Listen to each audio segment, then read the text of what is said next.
বাচ্চা এখানে পড়াশোনা করে।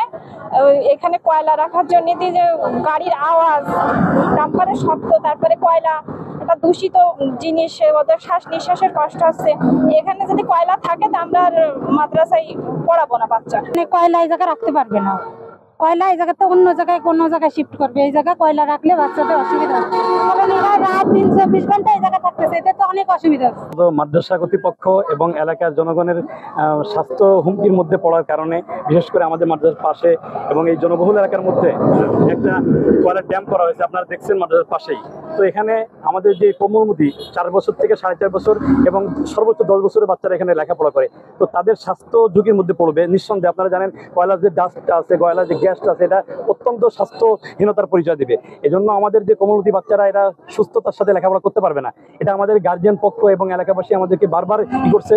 তারপরে আমরা এই গার্জিয়ান পক্ষ নিয়ে আমাদের বাচ্চাদেরকে নিয়ে আমরা যে বুঝছি যে আমাদের বাচ্চাগুলো এখন স্বাস্থ্যহীনতার মধ্যে পড়বে। এজন্য স্বাস্থ্য যেন ঠিক থাকে। আমরা এখানে ব্যবসা পরিচালনা হবে, এটাও ঠিক আছে, আমরা কোনো এটা বিপক্ষে না, আমরা ব্যবসা পরিচালনার কোনো বিপক্ষে নাই। কিন্তু ব্যবসা পরিচালনা হবে, কিন্তু স্বাস্থ্যসম্মত ব্যবসা আমাদের সবাই করতে হবে। আমাদের জনমানবের স্বাস্থ্য সচেতনতা ঠিক রাখতে হবে, ব্যবসা পরিচালনা হবে।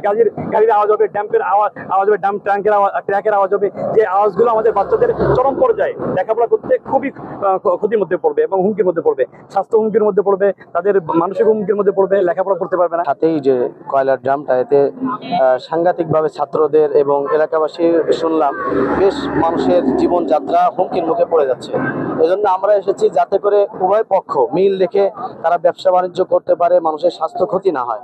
এটাই ইসলাম, যে মানুষের ক্ষতি হবে না, মানুষ বসবাস করবে মানুষ মানুষের জন্য, যে আমার জন্য একজন মানুষের ক্ষতি না হয়। আমি অনেক টাকা পয়সার মালিক হয়ে গেলাম, কিন্তু আরেকজন আমার জন্য বদদুয়া করছে, এটা আল্লাহ পাকও পছন্দ করেন না। এই জন্য আমরা চাই যে মাদ্রাসা কর্তৃপক্ষের সঙ্গে যোগাযোগ করে কথাবার্তা বলে যারা আশেপাশে আছেন তাদের সঙ্গেও যেন মিল মহাব্বত থাকে, এভাবে করে এই ব্যবসা যেন প্রতিষ্ঠান ভালো থাকে, ব্যবসাও পরিচালনা হয়, এভাবে যেন সবাই একটু সমঝোতা করে।